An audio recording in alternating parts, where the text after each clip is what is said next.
दिदीलाई पुरै निकालिसके आँखा गुच्चा हालेको यो गुच्चा हालेछ अहिले गुच्चा हालेको ए एकछिन माथि राख त ए गुच्चा हालेको अनि त्यो मासुहरूले त्यो जोड्दैछ क्या त्यो आँखा ए ल लाउ इन्फेक्सन हुन्छ फेरि ए त्यो आँखा नै निकालेको तिम्रो आँखा नि निकालेको अब देख्न सक्दैन भनेको छ तर हाल्न मिल्छ नि आँखा थाहा होला नि तिमीलाई त्यो नानी मात्र हो त्यो पुरै उयो जोइन्ट हुँदैन त्यो मिल्दैन ए अब आँखा के हाल्नै मिल्दैन रे हो र ए अर्को आँखाले यता हेर त अर्को आँखा देख्छु कि देख्दैन राम्रोसँग मलाई चिन्थ्यौ मेरो नाम के हो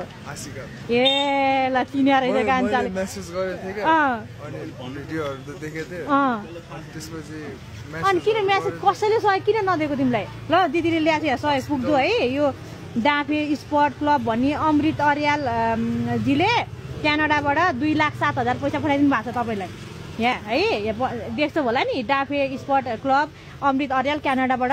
2,07,000 पैसा पठाउनु भएको छ तिम्रो नाममा है यो ल यो 1 लाख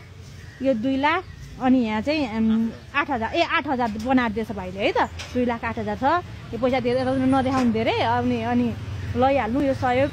तिमीलाई अनि तिमी कहाँ काम गर्छौ यो रेस्टुरेन्टमा किङ्स अफमा काम गर्छौ के काम गर्छौ अहिले कोही छैन म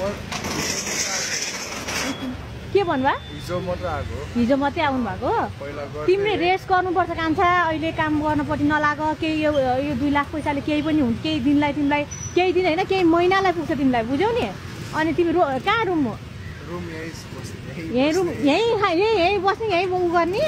उहाँको मलाई होटेल मालिकलाई भेटाउन सक्छौ बाहिर जानु भएको छ उहाँलाई के भन्नु नि आस्का दिदी आउनु भएको थियो मलाई केही दिनलाई रेस्ट गर्नु भन्नुभएको छ केही महिनालाई भन्नु तिमी काम नगर अहिले पहिला रेस्ट गर तिम्रो पहिला घाउ हिल हुनु पर्यो होइन अनि हिल भएपछि बल्ल अनि त्यहाँबाट तिमीले काम सुरु गर्ने है यो पैसा के अब यहाँ धेरै नदेखाऊ लगेर राख त्यस्तो नचाहिने कुरा त खाँदिनौ नि त्यही त नखा यो उपचारको लागि आँखाको उपचारको लागि है ल कान्छ ल म जान्छु ल है त ल केही भन्नु छ अब पनि विदेश जान्छु भनेर इन्टरभ्यू दिने हो कि के गर्ने हो तिमीले जाँदैन यहीँ बस्ने केही पर्यो नि दिदीलाई कल गर्ने विदेश जान्छु भनेर इन्टरभ्यू दिइजाऊ तिमी